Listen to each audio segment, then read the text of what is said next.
ఎగదొప్పుతావు ఎందుకంటే ఎగదొప్పుతానికి అని చెప్పి చంద్రబాబు నాయుడు ఎప్పుడైనా ప్రజలకు చేశారా అని అడుగుతున్నాను నేను. ఇవాళ తెలుగుదేశం పార్టీ వాళ్ళకి నేను అడుగుతున్నా, ఇక్కడున్న ఎమ్మెల్యేని కూడా అడుగుతున్నా, చంద్రబాబు నాయుడు గారిని అడుగుతున్నా, పవన్ కళ్యాణ్ గారిని కూడా అడుగుతున్నా.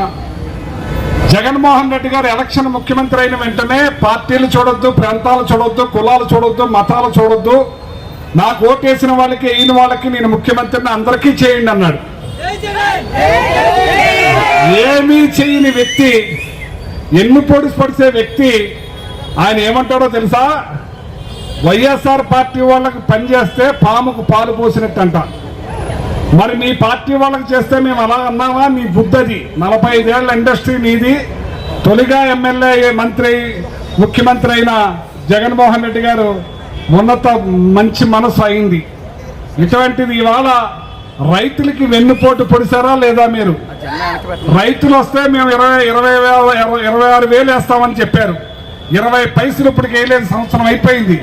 ఇదేనా మీదన్నాను. 24 గంటల్లో రైతులకు డబ్బులు వేస్తామన్నారు. ఏం చేశారు మీరు అని అడుగుతున్నాను. ఇవాళ ఏప్రిల్ 6వ తారీఖున మీరు ధాన్యం తోలితే ఇప్పటి వరకు డబ్బులు లేవు. మంత్రుల్ని అందరినీ కూడా నిలబెట్టేస్తున్నారు. మరి అయినా సరే సిగ్గు శరం లేకుండా మరి వదిలేసేసి గాలికి ఇవాళ ఎవరికి కూడా మీరు డబ్బులు వేయకుండా, రైతులకి భరోసా వేయకుండా వ్యక్తిని మీరు కాదా అని అడుగుతున్నాను. అది ఎన్నిపోటు కాదా అని అడుగుతున్నాను. అలాగే ఇక్కడ ఎమ్మెల్యే ఆవుల్ని గేదెల్ని అన్యాయంగా కోయించేస్తూ డబ్బులే జైలుగా పెట్టుకుంటే గోహత్య మహాపాతకం జన్మలకి చుట్టుకుంటుందని చెప్పి ఈ సందర్భంగా తెలియజేస్తున్నాం. ఇది తణుకు ప్రజలకు ఎన్నిపోటు కాదా అని నేను అడుగుతున్నా. అలాగే ఫీజు రియంబర్స్మెంట్ ఇస్తామని చెప్పి 15,000 18,000 అని చెప్పిన మీరు ఏమైపోయారని చెప్పి అడుగుతా ఉన్నాను. ఇది ఎన్నిపోటు కాదా అని అడుగుతున్నాను నేను.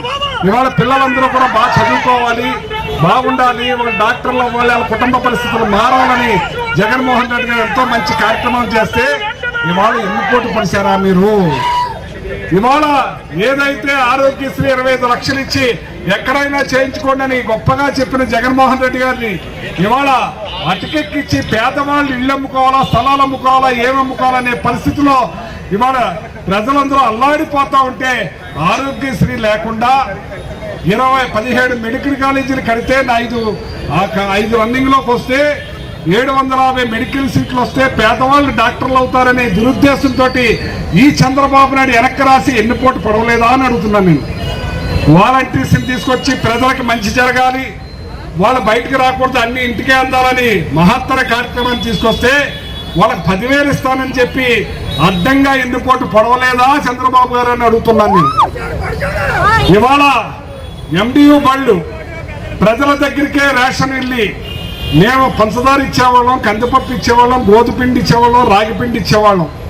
ఇవాళ మీరు పంచదారకి బియ్యానికే పరిమితమై దాన్ని ఎగ్గొట్టి ఇంటికి తీసుకురాకుండా లైన్లో పెట్టి ఆఖరికి 2 చనిపోయారు. ఈ పాటికి ఎంతో మంది సమస్యలు పడిపోతున్నారు. ఈ దుర్మార్గం కాదా అని అడుగుతున్నాను. ఎన్నిపోటు కాదా అని అడుగుతున్నాను. ఏంటి మీరు ఈ బాధలు? మీకు ఎందుకు ఓటేశారు? ల్యాండ్ టైటిలింగ్ యాక్ట్ అని అబద్ధాలు చెప్పి ఇవాళ ప్రజల ముందుకు వెళ్ళలేకుండా తలంచుకుని తిరుగుతున్నా మీకు సిగ్గు లేదా అని అడుగుతున్నాను నేను. ఇవాళ మా కార్యకర్తల నాయకులు ఏ క్షణానైనా సరే కాలర్ ఎగరేసి ప్రజల దగ్గరికి వెళ్ళే దమ్ము ధైర్యం మాకే